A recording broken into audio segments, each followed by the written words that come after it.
Good morning. তোমরা কেমন আছো সবাই? জানো তো, কয়েকদিন ধরে আমার এই ছোট্ট মেয়েটার ভীষণ শরীর খারাপ।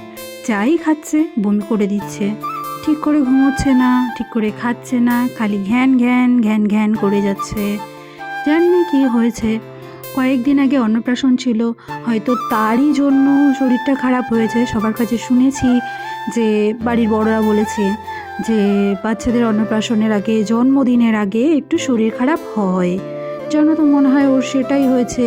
যেমন সর্দি হয়েছে, তেমন ঘুমোতে পারছে না, তেমন কান্না করছে, খাচ্ছে না। যতবার খাওয়াচ্ছে ততবারইও বমি করে দিচ্ছে। চলো, এবার ওর খাওয়া দাওয়া সব কমপ্লিট। এবার যাই, আমি আমার কাজে লেগে পড়ি। ওকে ওর পাপার কাছে দিয়ে ভাত বসিয়ে রেখে দিয়েছিলাম। এখানে ফ্রিজ থেকে মাছও বের করে রেখে দিয়েছি, পাশে চা বসিয়ে দিয়েছি। এবার আমরা স্বামী স্ত্রী মিলে দুজনা চা খাবো, তারপর রান্না বান্না করব। দেখো আজকের ওয়েদারটা কি সুন্দর, আমার ভীষণ ভালো লাগছে। আজকে না গরম আছে বেশি, না রোদ আছে বেশি, না বৃষ্টি হচ্ছে, মেঘলা ওয়েদার। আমার এরকম ওয়েদার ভীষণ ভালো লাগে। কার কার এমন ওয়েদার ভালো লাগে প্লিজ কমেন্ট করে জানিও সবাই। সকালবেলা গিয়ে উঠেই আগে আমার বর বাজার করে নিয়ে এসেছে। দেখো কী কী বাজার করে নিয়ে এসছে সবাই দেখো। তারপরে চলো সব কেটে কেটে আগে মেয়ের খাবারটা তৈরি করি। মেয়েকে খাওয়ানোর জন্য আবার মেয়ের 3 বেলায় ভাত রান্না করতে হয়। যেন একার দ্বারা সংসারটাকে মেনটেন করা প্রচুর প্রবলেম, প্রচুর কষ্টকর হয়ে যায়। কিন্তু বরটা আছে, ভীষণ হেল্প করে। পুরো প্রেগনেন্সি থেকে মেয়ে এতদিন হওয়া অবধি প্রচুর হেল্প করে আমাকে, প্রচুর কাজ করে দেয় আমাকে, প্রচুর বিশ্রাম দেয় আমাকে। আমি ভাগ্য করে এরকম একটা বর পেয়েছি। এই তোমরা আবার নজর দিও না জানো। মজা করলাম। যাই হোক, দেখো এখানে ও একটুখানি ঘুরবে ফিরবে, এসে আমাকে একটু মেরে দিয়ে চলে যাবে। সব সময় এমন করে, একটু চুল টেনে দেবে, একটু কান মুলে দেবে, সব সময় এমন করবে। আমি একটা কিছু বলে দেবো, চুপ করে আবার চলে যাবে। কিন্তু আমার প্রচুর গরম করছে। বাইরে গরম থাক বা না থাক, আমার তো গরম করবেই। দেখো কত ঘেমে গেছি। চলো এবার বাইরের ওয়েদারটা একবার তোমাদের সবাইকে দেখাই। এত সুন্দর, আমার ব্যালকানিটা যে আমার এত ভালো লাগে। দেখো একটা লেবু গাছ লাগিয়েছিলাম, কোনোদিনও লেবু হয় না, 2 বছর হয়ে গেল।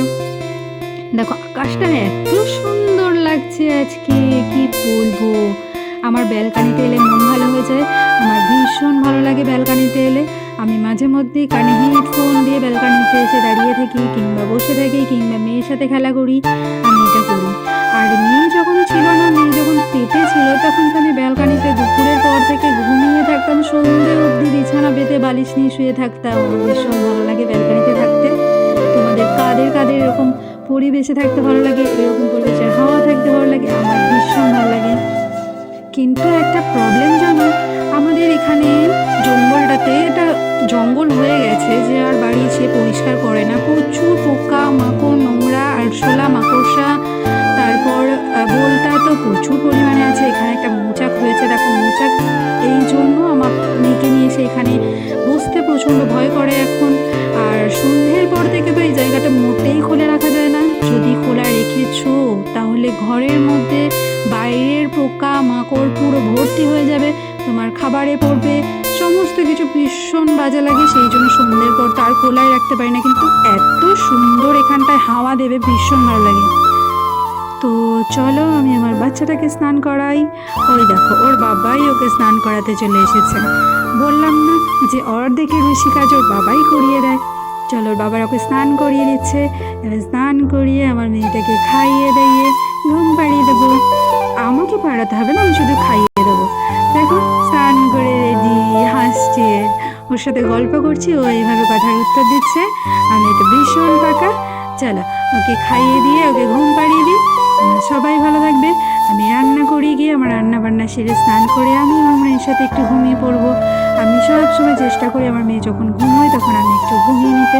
আমার বর অনেক হেল্প করে দেয়, বাকি সমস্ত কিছু দায়িত্ব নিয়ে নেয়। আমার এই জন্য প্রচুর হেল্প হয়।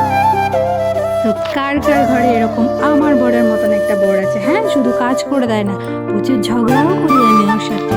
প্রচুর মান অভিমান ঝগড়া সব নিয়ে ভালোবাসায় থাকি। তোমরাও থেকো, ভালো থেকো, টাটা।